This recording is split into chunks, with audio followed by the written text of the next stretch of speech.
11절에서 16절 말씀입니다. 에베소서 4장 11절에서 16절 말씀, 제가 가지고 있는 성경책 신약성경 314쪽입니다. 신약성경 314쪽 에베소서 4장 11절에서 18절 말씀입니다. 우리 한 목소리로 함께 읽도록 하겠습니다. 그가 어떤 사람은 사도로, 어떤 사람은 선지자로, 어떤 사람은 복음 전하는 자로, 어떤 사람은 목사와 교사로 삼으셨으니 이는 성도를 온전하게 하여 봉사의 일을 하게 하며 그리스도의 몸을 세우려 하심이라.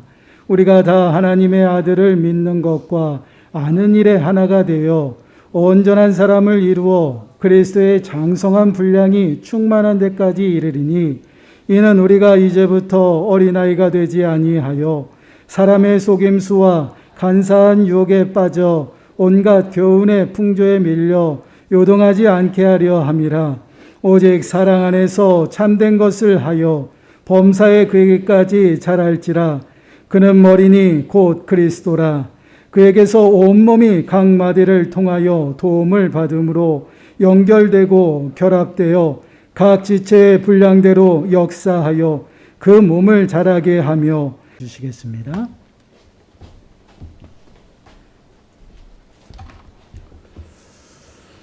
진리교회 강단에 몇 번 왔었는데 왔는지 안 왔는지 하도 오래돼서 기억이 안 되듯이라고 생각이 되어집니다. 오늘 짧은 시간에 말씀을 전해야 되기 때문에 또 재직회 때 또 제 소개는 그때 가서 상세히 말씀을 드리고 오늘 본문 중심에서 말씀을 드리겠습니다. 오늘 11절에 보니까 교회에는 여러 직분이 있다고 말씀하고 있습니다. 근데 교회가 성장하고 부흥하는 데에는 반드시 해야 될 일이 있는데 그건 뭐냐? 바로 이 직분자들이 어떤 사람이냐에 따라서 교회는 어떤 교회다 이렇게 말을 합니다. 저는 일찍 목회를 했어요. 20대부터 이제 신학을 시작을 해가지고 그래서 목사 안수를 받고 30대 초반에 용인회 목회를 나갔습니다. 처음이니까 항상 오늘 이제 권사님 기도하셨지만 꼭 우리 교회 성도들은 기도할 때 저를 향해서 30대 초반이니까 어린 종, 젊은 종. 그래서 내가 언제 나는 늙은 종속을 드리겠나. 늘 그 생각을 했어요. 왜냐하면 30대 초반이고 뭐하고 그러니까. 그런데 이제 처음이니까 정말 모르잖아요. 목사가 되긴 했는데 정말 제가 생각해도 목사는 됐는데 정말 어린아이와 같이 뭐 순진한 게 아니라 어린아이처럼 이것도 모르고 저것도 모르는 목사예요. 그러니까 교회 안에 제가 개척을 해서 그 교회를 이제 시작하는데 아주 잔소리하는 분들이 많더라고요. 왜? 내가 어린 종, 젊은 종이니까. 아무것도 모른다 이거예요. 그러니까 이분이 오셔서 이렇게 하라 그러고 저분이 와서 이렇게 하라 그러고 그럼 두 분의 의견이 안 같아요. 이쪽 말을 들으면 이쪽이 싫어하시고 이쪽 말을 들으면 이쪽이 싫어하시고 그래서 실수를 제가 한번 했어요. 무슨 실수를 했느냐. 어떤 분의 말 한쪽만 듣고는 내가 판단하고 분별하고 처신을 했어요. 그 이후에 저는 하나님 길을 왜 둘 줬는지를 그때서야 깨달았습니다. 왜? 이분의 말을 들었으면 이분이 한 말에 상대방의 말도 들어보고 나서 판단하고 처신했으면 좋은데 우리 교회 재직들이 말한 것처럼 내가 어린 종이고 젊은 종이다 보니까 아무것도 모르니까 경험이 없잖아요. 신학교에서 배운 거는 갖고 있지만 목회는 처음 하는 거니까 이것저것도 모르니까 우리 교회에 슈퍼마켓을 하는 젊은 부부가 있었어요. 어느 날 지나가는데 보니까 칼 가지고 싸우더라고, 둘이서. 나 깜짝 놀랐어요. 요즘 칼 가지고 싸운다 하면 뭐 그러니 내가 하겠는데 80년대에 칼 가지고 싸우는 부부는 내가 그때 정말 이거는 해 토픽값이라고 생각할 정도로 놀랐습니다. 그 슈퍼마켓을 하면서 늦게까지 일하고 또 애들 돌보고 이러다 보니까 막 이렇게 싸움이 난 거예요.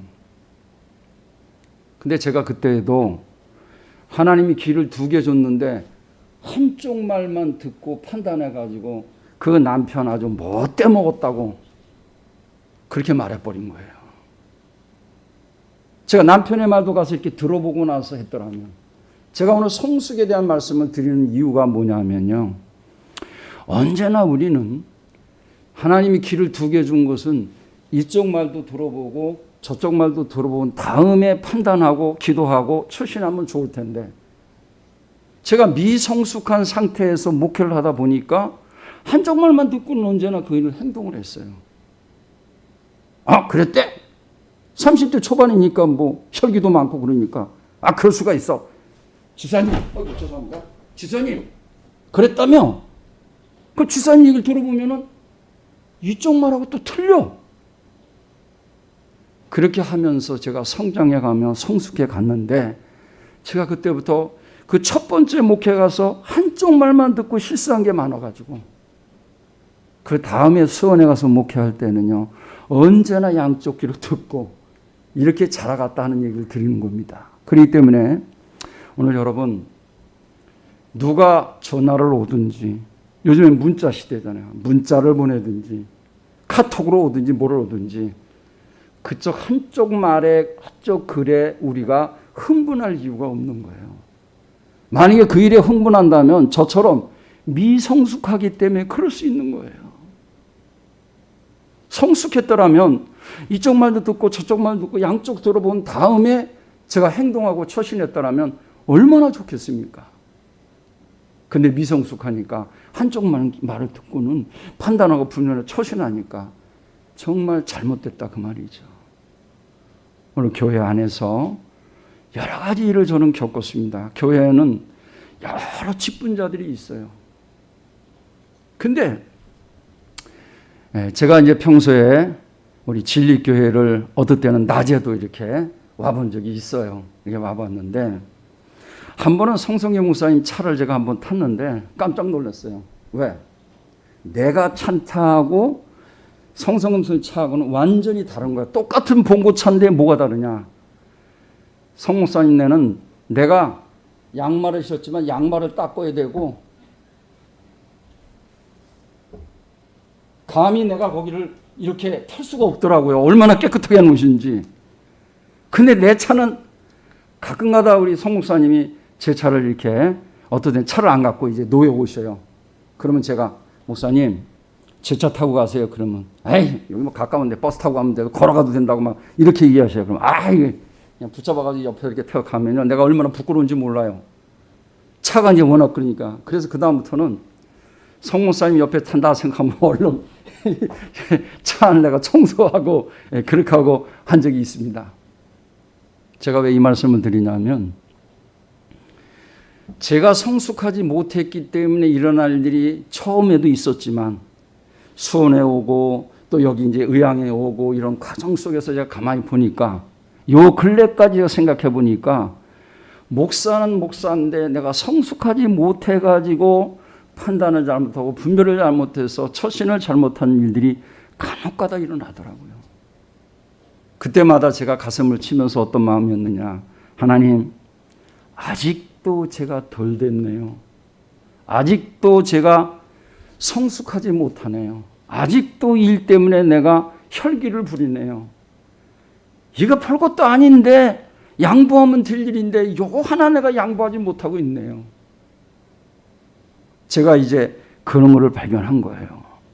그런데 오늘 본문 속에서 우리가 봐야 될 것이 뭐냐, 바로 우리가 성장한다는 것, 성숙하다는 것은 뭘 의미하느냐 그랬을 때에 많은 사람들이 오해를 하는 것 같아요. 우리 교회도 이제 그런 분들이 계신데 꼭 그런 얘기해요. 꼭 이제 새로운 신자가 오면은 새로운 또 이렇게 뭐 집사님 이웃교회에서 이렇게 해서 어떻게 해서 이렇게 오게 되면은 꼭 그분한테 가서 자기를 소개할 때 나는 교회를 뭐 50년 나왔다 그러고 집사 된 지가 뭐 30몇 년 됐다 그러고 남전도 회장을 뭐 몇 번 했다 그러고 막 그렇게 자랑을 하셔요.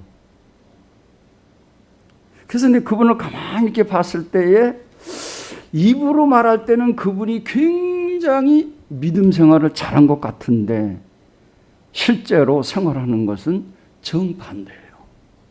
이제 그런 걸 보면서 제가 뭘 느끼느냐. 아, 이분은 말은 못 따라간다. 저희 교회에 약사가 한 분 계셨어요. 근데 주일날 안 나오는 거예요. 근데 신방을 갔어요. 갔는데 나는 말 한마디 못하고 돌아왔어요. 왜냐? 목사님, 이래서 오셨죠? 제가 이래야 되는데 저래야 되는데 참 사실은 그렇게 하면 안 되는데 제가 집사가 돼서 이렇게 하면 안 되는데 뭐 하면서 내가 집사 된 지가 벌써 몇십 년 됐는데 내가 아직도 이러고 있습니다. 그렇게 얘기를 해요. 그래서 난 그분을 대할 때마다 뭘 느꼈느냐. 모르는 건 아니구나. 아시는구나. 아시는데 그러면 주일날 낮에 좀 힘드시면 11시 예배에 참여하고 나서 잠깐 문을 닫고 가서 다시 하시면 안 되겠느냐까지 제가 얘기를 했어요. 근데 이분은 그게 안 되는 거예요. 1년 가도 2년 가도 3년 가도 10년 가도 여전히 이분은 그걸 해결을 못 하시더라고요. 그래서 나는 그분이 정말 몰라서 그러나 하고 가서 신방 가서 이렇게 얘기하려고 그러면 그분은 목사님 이건 이렇고 성경에 뭐가 이렇고 뭐는 이렇고 뭐 그런데 이분이 안 하는 게 두 가지예요. 하나는 뭐냐? 11조를 안 해요. 또 뭘 안 하시느냐? 주의를 될 수 있으면 안 지키시는 거예요. 그러니까 우리가 교회 취직이라고 하면 적어도 11조를 할 수 있고 주의를 할 수 있는 그런 믿음이라면 좋겠는데 그게 안 되는 거예요. 그랬을 때 제가 느껴진 건 뭐냐? 이분은 모든 것을 알고는 계신데 알고는 있는데 행하지는 않는구나. 야고보가 말한 것처럼 행함이 없는 믿음은 죽은 믿음이다. 그렇다면 우리가 알면서도 안 한다면 내 믿음은 뭐예요? 성숙하지가 않은 거죠. 우리가 두 귀가 있는데 한쪽 얘기만 들고 판단하고 말한다면 그건 뭐예요? 판단하고 분별하고 처신한다면 그것도 성숙하지 못한 우리의 모습이라고 생각이 되어집니다. 결국은 목사인 저 자신도 성숙하지 못하기 때문에 많은 일을 겪었어요. 처음에 목회 나가서 제가 아주 대단한 분 한 분을 모셨어요. 어떤 분이냐? 집사님이신데 과거에 교사를 하셨다고 그래요. 그런데 이분은 나보다도 새 신자가 오면 먼저 가서 면접을 보셔요. 우리 교회가 이렇고 교회 생활이 뭐 이렇고 다 얘기를 해버리셔요. 또 그걸로 끝나면 괜찮은데 제가 제일 힘들었던 건 뭐냐? 교회에 꽃꽂이를 하는 집사님이 계신데 칭찬을 한 번도 안 하셔요. 어떻게 하느냐? 꽃을 이렇게 보면 아이고 오늘은 초상집 분위기가 나네 이렇게 말씀하시는 거예요. 그러면 그 꽃꽂이 하는 분이 저쪽에 있는데 이왕이면 아이고 오늘은 노란 꽃으로 했네. 아주 노란 꽃 참 이쁘네. 아이고 오늘은 빨간 꽃 했네. 참 이쁘네. 이러면은요 얼마나 좋겠어요. 근데 그게 아니라 이분이 교사 생활을 하셔서 그런지 몰라도 말을 너무 잘하시더라고요. 또 내가 아직 30대 초반이었으니까 늘 저한테 어린 종이라고 말씀하신 그 일을 잘하시는 분이었는데 그분이 저에게 늘 그렇게 말씀했어요. 목사님은 아직 경험이 부족해서 체험이 부족해서 그런 거라고. 내가 하는 대로 가르치는 대로 하라고 그렇게 얘기를 하시더라고요. 심지어 어떤 나이 드신 50대 부부는 내가 누나 같으니까 이렇게 말씀하시더라고요. 그래서 제가 그 얘기를 가만히 들으면서 그러면 나는 30대 초반이고 40대도 있고 50대도 있고 60대도 있고 지금은 이제 용인이 많이 변했지만 제가 80년대 그 용인에 목회하러 갔을 때는 그때는요 집을 져서도 집을 사는 사람이 없었어요. 맨 동네에 집들이 빈 집들이 많았어요. 그럴 정도로 80년대에는 용인이 나 그럴 줄 알았으면 그때 집을 한 채 사놓고 지금 있었으면은 얼마나 돈 벌었을까 하는 생각도 드는데 목사가 돈 벌어서 뭐 하겠어요. 근데 어쨌든 참 그렇게 참 상황이 안 좋았던 그런 지역인데 제가 그분을 만나서 나중에 이제 7년 그 되는 과정에서 예배당을 짓고 모든 걸 다 하고 나서 나중에 이제 제가 그 교회를 떠나고 모든 과정을 이렇게 지켜보면서 생각해 보니까 제 마음속에 뭘 느꼈느냐.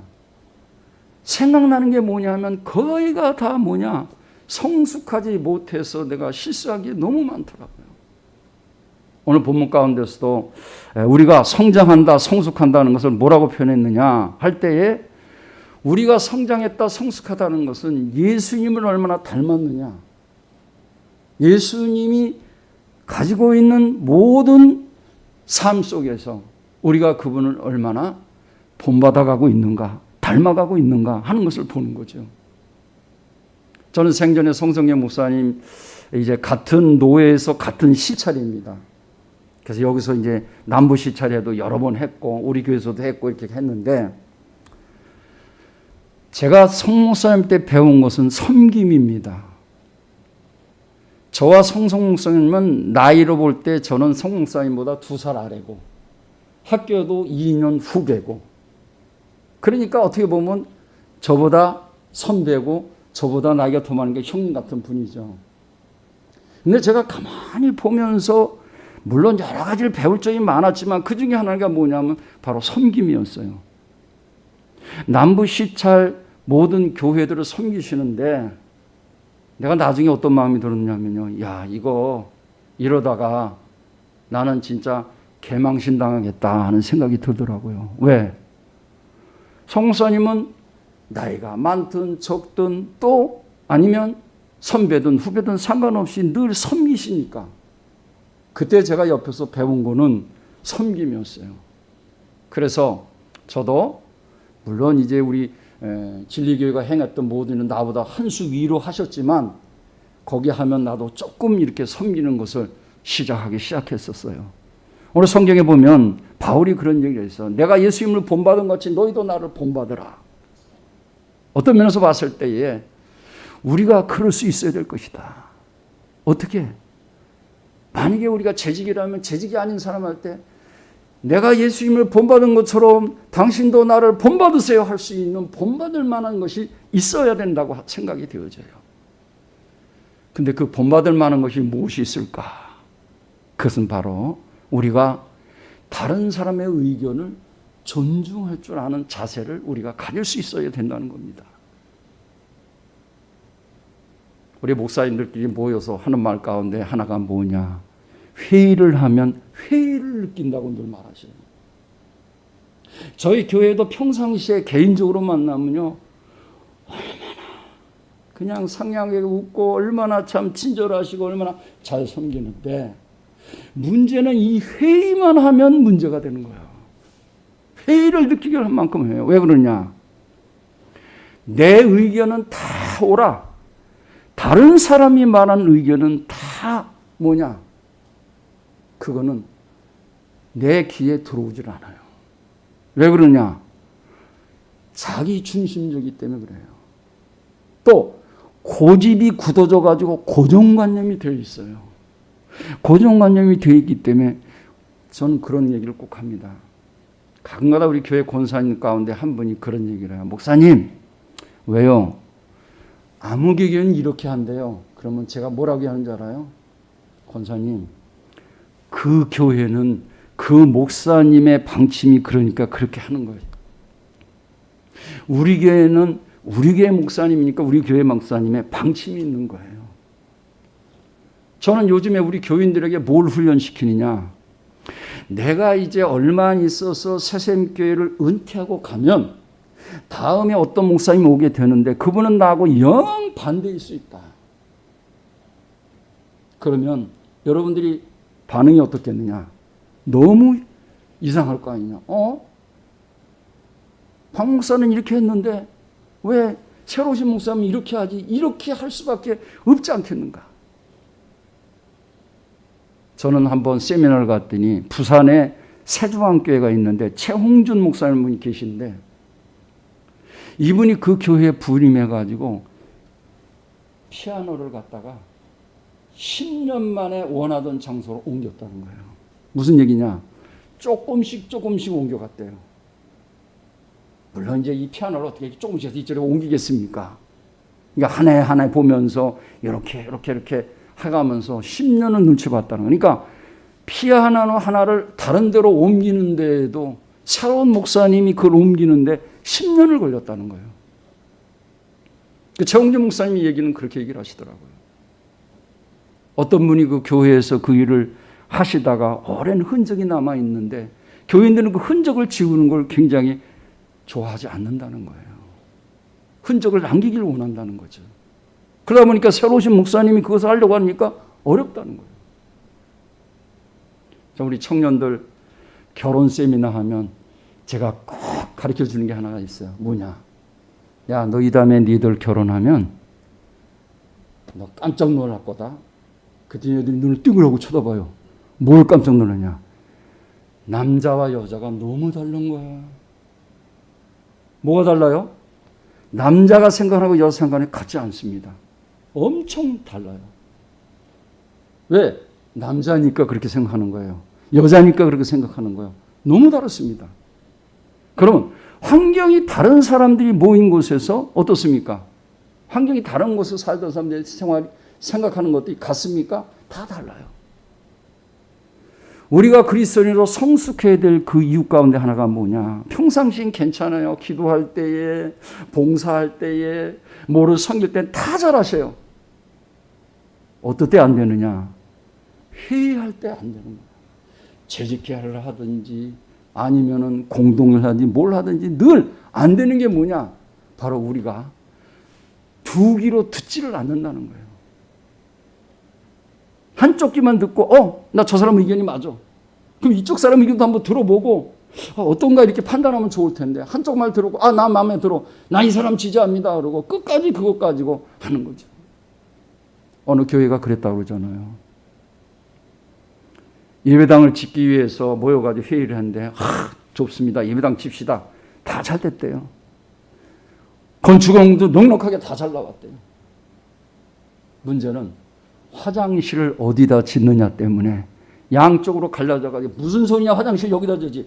야 무슨 소리냐 화장실 이쪽에 되지. 아니 화장실에도 이쪽에 좀 어떻고 저쪽에 좀 어떠냐. 그 화장실 하나 때문에 교회가 반쪽이 났다는 거죠. 제가 이런 말씀을 드리는 것은 우리가 어떤 일에 있어서 속된 말로 그러잖아요. 똥꼬집이라고 그렇게 말을 해요. 우리 마음속에 우리 생각 속에 뭔가 모르게 자존심으로 가득 차 있고 내가 생활했던 그것만이 최고의 생각하니까 성숙하지 못한 하나의 현상이 뭐냐. 교회 생활하는 가운데서 우리가 더불어 같이 생활할 수 있어요. 남자가 생각하는 여성이 다르듯이 젊은 세대와 나이 먹은 세대가 다르듯이 다르다는 거죠. 조금 아까 우리 양 목사님하고 얘기하는 가운데서 양 목사님이 염려하시더라고요. 목사님 마스크 쓰고 하셔야 되는데 괜찮겠습니까? 그러더라고요. 나 마스크 쓰고 안 했어요. 벗고 했어요. 저희 교회에 잔소리가 6명이 있어요. 사위가 셋이 있고 딸이 셋이 있습니다. 내가 뭐 하나 잘못하면은요, 큰딸이 얘기 안 하면 둘째 딸이 얘기하고, 둘째는 막내가 얘기하고, 아니면 큰 사이 첫 번째가 하든지, 둘째 사이가 하든지, 세 번째가 와서 잔소리해요. 그거 이렇게 하시면 안 돼요. 이렇게 하셔야 돼요. 그래요. 그러면 제가 지금까지 목회한 그런 것도 있지만, 우리 아이들이 결혼해서 우리 교회에 와 있던 게 아니라, 우리 아이들이 다 다른 교회에서 신앙생활 하다가 어느 날, 뭐 때문에 그런지 모르지만 하나님이 하나 둘씩 우리 교회로 집합을 시키더라고요. 그때부터 요즘에 뭐냐, 마스크를 안 쓰고 했더니 뭐라고 얘기하느냐, 한 딸이 그렇게 얘기를 해요. 아빠, 성도들은 다 마스크 쓰고 예배 드리고 있는데 혼자만 마스크 딱 벗고 그렇게 웃어가면서 설교하면 성도들이 어떻게 보겠어요? 제가 그 얘기를 딱 들었을 때 뒤통수 하나 딱 맞는 어떤 느낌을 받았어요. 그래, 그러겠구나. 그 다음부터 마스크를 탁 쓰고, 그 다음부터 새벽에도 마스크 쓰고 하고, 구역 인도자 그 구역 공과 가리켜도 그렇게 하고, 젊은이들 모이는 그 젊은 남성 그 모임 그 공과 공부회도 제가 꼭 마스크 쓰고 하고 뭘 하든지 제가 다 마스크 쓰고 했어요. 왜? 그분들 다 마스크 쓰고 활동하고 있는데 목사인 나만 탁 풀고 할 수 없다는 걸 알게 됐어요. 우리가 때로는 가시도 튄 말 같지만 상대방이 어떤 말 했을 때 그것을 받아들일 수 있다면 얼마나 성숙한 우리의 자세일까. 그런데 지가 뭔데 건방지게 그렇게 얘기를 해. 속에서 막 자존심이 막 그냥 풀풀 팔아 오르는 거예요. 내 생각은 이런데 네 생각이 뭐가 그렇게 유치한 말을 하느냐, 이렇게 생각할 수도 있는 거예요. 저는 늘 생각하는 것이 나이가 어려도 배울 점이 많이 있다는 점입니다. 그렇기 때문에 오늘 우리는 교회 안에서 우리가 보다도 정말 더 좋은 교회, 기쁨으로, 감사함으로, 자원함으로 이렇게 우리가 서로 교제하면서 그렇게 우리가 섬겨나갈 수 있기 위해서는 우리가 뭐 해야 되느냐? 성숙해져 가야 된다는 거예요. 그러기 위해서는 우리 다 같이 예수님의 마음을 가져야 된다. 예수님의 마음을 가져서 그분을 닮아가게 되어지면 우리는 더 예수님 닮아가려고 노력하고 더 예수님을 본받을 우리가 힘써가면 성숙해져 갈 수 있다고 생각이 되어집니다. 물론 성령님의 도움 없이는 우리는 더 거룩해지고 성결해지고 더 성장하고 성숙해질 수는 없어요. 언제나 성령의 도우심이 있어야 우리가 그렇게 되어갈 수 있다. 그래서 성숙한 사람은 자기 중심이 아니라 상대방 편에 생각해서 생각할 수 있는 생각과 마음을 가질 수 있다. 내가 이렇게 말할 때, 내가 이렇게 대할 때 상대방이 얼마나 불편할까. 이 점을 생각할 수 있는, 그래서 성숙한 사람은 자기 중심이 아니라 다른 사람 중심이다. 그래서 제가 철도 보니까 옛날에 홍익회라는 것이 있더라고요. 그게 뭐예요? 홍익이라는 것은 남에게 유익 줄 수 있는 사람이라는 뜻입니다. 아무쪼록 세상 사람보다는 우리가 홍익이라고 하는 세상 사람보다는 더 뭐 해야 돼요? 성숙해야 되지 않을까. 그러기 위해서는 성령으로 더 충만하셔서 성숙해지셔서 우리가 보다도 다른 사람 말에 귀 기울일 수 있고 다른 사람 의견에 무시하지 않고 그런 의견도 있군요. 이렇게 할 수 있는 여유가 있는 그런 사람이 되지 않을까. 이런 사람이 성숙한 그리스도인이 아닐까 하는 생각을 가지면서 앞으로 진리교회 성도들이 성숙해져서 모두가 다 기쁨으로 감사함으로 이 교회를 섬겨나가는 성숙한 그리스도인이 되었으면 합니다. 기도하겠습니다. 하나님 성령의 도움을 통하여 더 성숙한 그리스도인 되게 하여 주옵소서. 예수님의 이름으로 기도하옵나이다. 아멘.